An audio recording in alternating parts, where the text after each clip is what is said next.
At this time, recognize Mr. Powell, the subcommittee chair, for 5 minutes.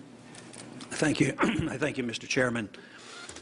You know, we hear that in the future we're going to have a better economy, and everybody hopes so. But it's hard to believe. It's hard for me to believe anyway, because I look back on our past 3 years, and what Congress has done and what the Fed has done. We've literally injected about $5.3 trillion.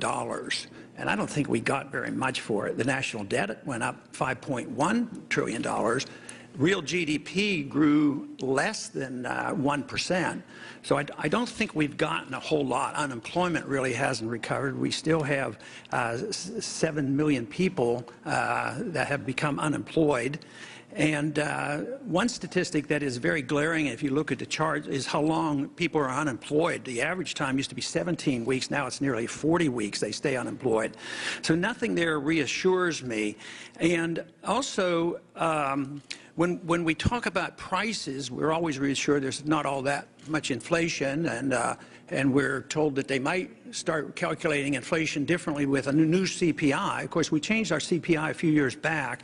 There's still a free market group that calculates the CPI the old-fashioned way, and they come up with a figure, in spite of all this weak economy, that prices have gone up 35%, 9.4% every year. And I think if you just went out and talked to the average housewife, she'd probably believe the 9% rather than saying it's only 2%. So I would say what we've been doing isn't very reassuring with all this money expenditure. But my question is related to the overall policy. Spending all this money hasn't helped, and yet many allies that would endorse so much of what's been going on, whether it's the Fed or the Congress, they recognize that consumer spending is very, very important, and they concentrate on that. But the $5.1 trillion didn't go to the consumers. It went to buying bad assets. It went to bailing out banks. It went to bailing out big companies. And lo and behold, the consumer didn't end up getting this. They lost their job, and they lost their houses and mortgages, and they're still in trouble. But my question is, if you took that $5.1 trillion and said that consumer spending is good, you could have given every single person in this country $17,000. Why is it the program of both the Congress and the Fed to direct the money to the people who have been making a lot of money, instead to the people who, if you argue that the consumer needs to spend the money? I obviously don't advocate this, but I would suggest, you know, maybe it could have worked better. It couldn't have worked any worse. But what is the reason we direct it toward the banks and the big corporations, too big to fail, and we don't pay that much attention to the consumer if it's true, and I don't know if you agree with that or not, that consumer spending is an important issue? Well, it is an important issue, Congressman, but you're mistaken in saying that the Federal Reserve has spent any money. You say $5 trillion. We have lent money. We have purchased securities. That's not buying, that's not dissipating, you know, the money. We've gotten all the money back.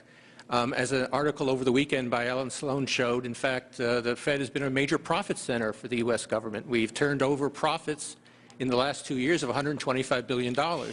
So we are not costing any money in terms of budget deficits or anything like that. In terms of what we were trying to do, of course, the reason the Federal Reserve was founded a century ago was to try to address the problems arising from financial panics, which did, by the way, occur in an unregulated environment in the 19th century. We provided liquidity and short-term loans to help financial systems stabilize. We did that not because we particularly care about the managers or the shareholders of financial firms. I hate to interrupt, but my time is about up. But I would like to suggest that you say it's not spending money. Well, it's money out of thin air. You put it into the market and you hold assets, and the assets aren't, you know, they are diminishing in value when you buy up bad assets. But very quickly, if you could answer another question, because I'm curious about this. You know, the price of gold today is $1,580. The dollar during these last 3 years was devalued almost 50%. When you wake up in the morning, do you care about the price of gold? Well, I pay attention to the price of gold, but I think it reflects a lot of things. It reflects global uncertainties. I think the reason people hold gold is as a protection against what we call tail risk, really, really bad outcomes. And to the extent that the last few years have made people more worried about potential of a major crisis, then they have gold as a protection. Do you think gold is money? No. It's not money. Even if it had been money for 6,000 years, somebody reversed that and eliminated that economic law. Well, it's an asset. I mean, it's the same. Would you say Treasury bills are money? I don't think they're money either, but they're a financial asset. Why do central banks hold it? Well, it's a form of reserves. Why don't they hold diamonds? Well, it's tradition, long-term tradition. Some people still think it's money. I yield back. My time is up.